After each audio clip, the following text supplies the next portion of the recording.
अच्छा स्टूडेंट्स, एक पास पेपर करते हैं जॉइंट वेंचर्स का, और ये है आपका May 17 पेपर नंबर 31 एंड 33 का क्वेश्चन नंबर 3। ठीक है जी। इस सवाल में लिखा हुआ है Greaves and Hurst participated in a joint venture sharing profits and losses in the ratio of 2:1। Greaves provided goods valued at $15,000 and incurred costs of $900. Hearst provided goods valued at $10,000 and incurred cost of $800. Greaves sold all the goods for 35,000 rupees. It was agreed that a commission of 10% of the sales value will be paid to the person making the sale. 10% commission दूंगा उस बंदे को जिन्होंने sales करी है। The joint venture was then dissolved. Explain two benefits to Greaves and Hurst of forming a joint venture. Joint venture बनाने के दो फायदे बताओ। तो joint venture बनाने के जो दो फायदे हैं वो ये हैं, number 1, pool of diversified skills।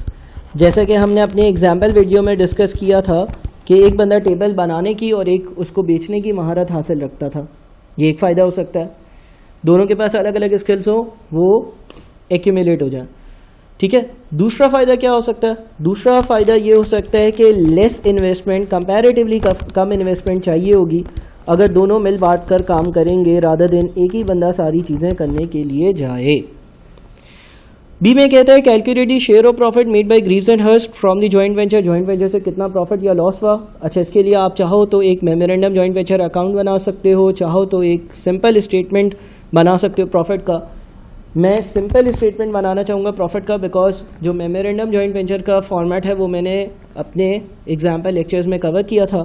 Simple सा फॉर्मेट बनाऊँगा तो सबसे पहले मैं सेल्स लिखूँगा। 35,000 रुपये की सेल्स हुई है, वो लिख देते हैं। इसमें से हम कॉस्ट ऑफ गुड्स सोल्ड को माइनस करेंगे। कॉस्ट ऑफ गुड्स सोल्ड की जो अमाउंट है 10,000 और 15,000, यानी कि टोटल 25,000 रुपये कॉस्ट ऑफ गुड्स सोल्ड की अमाउंट है, ये माइनस करेंगे। ये 25,000 रुपये की चीज़ें ख़रीदी गई थी। ठीक है, इसको माइनस कर कर अच्छा, अब एक और चीज़ है कि हमने ये सोचा हुआ है कि भाई हम 10% कमीशन देंगे जो बंदा इन चीज़ों को बेचेगा उसको। तो कमीशन की वैल्यू माइनस करते हैं। कमीशन हो जाएगा 35,000 का 10%। वर्किंग्स में शो नहीं कर रहा, लेकिन एग्ज़ाम में आप लोगों ने वर्किंग शो करनी होंगी। तो 35,000 का 10% इज़ 3,500। ठीक है। उसके बाद हम अदर एक्सपेंसेस को माइनस करेंगे। अगर कोई और एक्सपेंसेस है वो एक्सपेंसेस भी माइनस हो जाएंगे। अदर एक्सपेंसेस जो हैं वो ग्रीव्स 900 और हर्स्ट जो है वो 800 पर है। तो 900 और 800 टोटल 1700 बनता है। ये 1700 रुपये माइनस हो जाएगा। ठीक है, और कोई एक्सपेंसेस नहीं है। तो 35,000 माइनस 25,000 माइनस 3500 माइनस 1700, यानी कि 4,800 रुपये जो है, 4,800 रुपये जो है, 4,800 रुपये जो है वो प्रॉफिट आ जाएगा। ठीक है, 4,800 रुपये प्रॉफिट आ जाएगा। अच्छा, सवाल ये कहता है कि 2:1 में जो है ना आपने अपने प्रॉफिट्स को डिस्ट्रीब्यूट करना है, यानी कि ग्रीव्स जो है वो 2 हिस्से लेकर जाएगा और हर्स्ट जो है वो 1 हिस्सा लेकर जाएगा। तो 4,800 को आप 3 से डिवाइड कर दो, 2 से मल्टीप्लाई करो तो ग्रीव्स के 3200 रुपये बनते हैं और हर्स्ट के 1600 रुपये बनते हैं। इस तरह से आपका प्रॉफिट जो है वो डिस्ट्रीब्यूट हो जाता है। तो जो ये बी बोल रहा था कि calculate the share of profit में Greaves and Hurst from the joint venture, वो हमने कैलकुलेट कर लिया। एडिशनल इन्फॉर्मेशन में बोलता है कि a separate set of books accounts are maintain to record the transactions of the joint venture. Greaves and Hurst kept their own transactions with the joint venture in their own books. C में कहता है prepare the following ledger account, Greaves account with the joint venture. तो हमने ये देखा हुआ है कि भाई ग्रीव्स अपनी बुक्स में जॉइंट वेंचर का अकाउंट मेंटेन करेगा, हर्स्ट अपनी बुक्स में एक जॉइंट वेंचर का अकाउंट मेंटेन करेगा।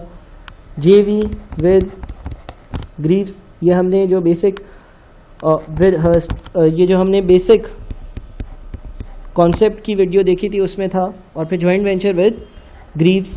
ठीक है ना, ये ग्रीव्स की बुक है, ये हर्स्ट की बुक्स हैं। अच्छा, अब इस अकाउंट में क्या होगा, एक एक कर चलते हैं। ग्रीव्स ने जो है वो 15,000 रुपये की चीज़ें खरीदी और 900 रुपये जो है वो खर्चे पे किए। तो ग्रीव्स जो एंट्री पास करेगा वो पास करेगा joint venture account debit.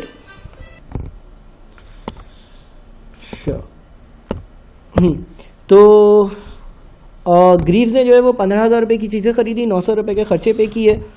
Double entry पास करी होगी joint venture with H debit और बैंक अकाउंट क्रेडिट। और कितनी कितनी होगी? 15,000 और 900। ठीक है, पहली चीज़ क्या है? बैंक परचेजेस, और दूसरी चीज़ क्या है? Bank expenses. सही। अच्छा, इसी तरह से जो हर्स्ट है उसने 10,000 रुपये की चीज़ें खरीदी और 800 रुपये एक्सपेंसेस के पे किए। तो जे वी विद जी जो है इसमें बैंक से जो परचेजेस की पेमेंट करी है वो 10,000 रुपये है, और जो बैंक से एक्सपेंसेस की पेमेंट करी है, बैंक से एक्सपेंसेस की पेमेंट करी है वो 800 रुपये है। ठीक है। इसके बाद और क्या हुआ? ग्रीव्स ने चीज़ें बेची तो 35,000 रुपये उसने खुद अपने पास रखे हुए हैं, यानी कि उसने किया होगा अपना बैंक अकाउंट डेबिट और जॉइंट वेंचर का अकाउंट क्रेडिट। तो यहाँ पर बैंक सेल्स की वजह से, और साथ में लिख दूंगा मैं 35,000 रुपये। ठीक है ना। और उसके बाद 10% जो है ना वो कमीशन सेल्स का जो है वो पे हुआ है, और ये पेमेंट किसने करी है? 10% की।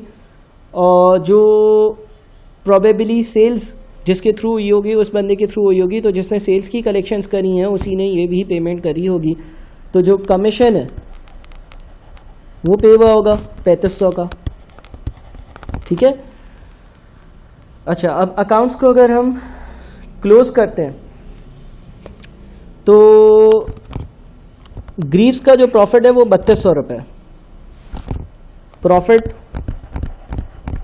3200 रुपये। अच्छा, ये जो बेसिक मैंने एक वीडियो लेक्चर बनाया है एग्जाम्पल वाला, उसमें ये चीज़ें बड़े अच्छे से समझ में आएंगी। तो अब होगा क्या? 35,000 रुपये माइनस 15,000 का एक अमाउंट, 900 का दूसरा अमाउंट, 3500 का तीसरा अमाउंट और 3200 रुपये प्रॉफिट वाले। तो 12,400 रुपये इसका बैलेंसिंग फिगर आता है।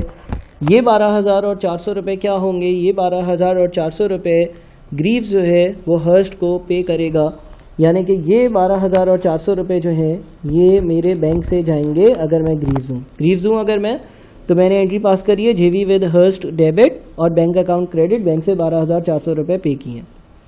दूसरी जगह पर जो हर्स्ट होगा उसका जो प्रॉफिट का शेयर है वो 1,600 रुपये है। ठीक है ना। तो 1,600 रुपये इसका प्रॉफिट है। 10,000 का एक खर्चा इसने पे किया, 800 का एक खर्चा पे किया। अगर तुम 10,000 को 800 को और 1,600 को ऐड करते हो तो टोटल बनते हैं 12,400 रुपये। 12,400 रुपये इसको मिलने चाहिए, बिकॉज 10,000 रुपये इसने एक्सपेंस पे किया, 800 एक एक्सपेंस पे किया और 1,600 इसके बनते हैं। तो इधर बैलेंसिंग फिगर क्रेडिट साइड पर आ रहा है, यानी कि इसने एंट्री पास करी होगी बैंक अकाउंट डेबिट और जॉइंट वेंचर विद जी को क्रेडिट किया होगा। देखो ये दोनों अमाउंट्स एक दूसरे से टैली हो रहे हैं। ठीक है। तो ये हमारा पार्ट C1 C2 भी हो गया। अच्छा, उसके बाद लिखते हैं following the closure of the joint venture Greaves and Hurst have received more orders and are considering forming a partnership.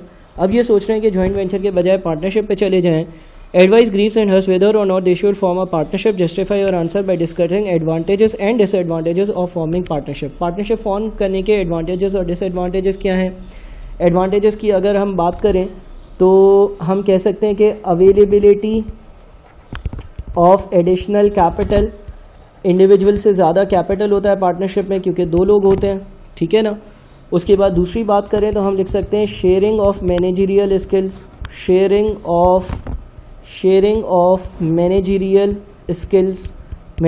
Skills की हम शेयरिंग कर सकते हैं। उसके बाद तीसरी अगर हम बात करें तो स्प्रेड ऑफ रिस्क जो है वो बढ़ जाता है, तकसीम हो जाता है, स्प्रेड हो जाता है। स्प्रेड ऑफ रिस्क स्प्रेड हो जाता है।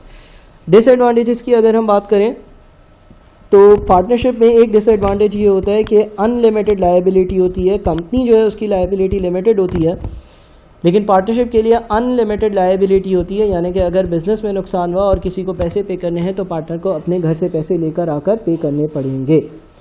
दूसरी जो डिसएडवांटेज है वो ये है कि पार्टनर्स के बीच में जो है वो डिस्प्यूट हो सकता है, डिस्प्यूट बिटवीन पार्टनर्स आप लिख सकते हो। तीसरी डिसएडवांटेज आप ये लिख सकते हो कि लिमिटेड लाइफ होती है पार्टनरशिप की, यानी कि फॉर एग्जांपल अगर पार्टनर का इंतकाल हो गया तो पार्टनरशिप ख़त्म हो जाएगी, पार्टनर इंसॉल्वेंट डिक्लेयर हो गया पार्टनरशिप ख़त्म हो जाएगी। ऐसा कंपनी के केस में नहीं होता।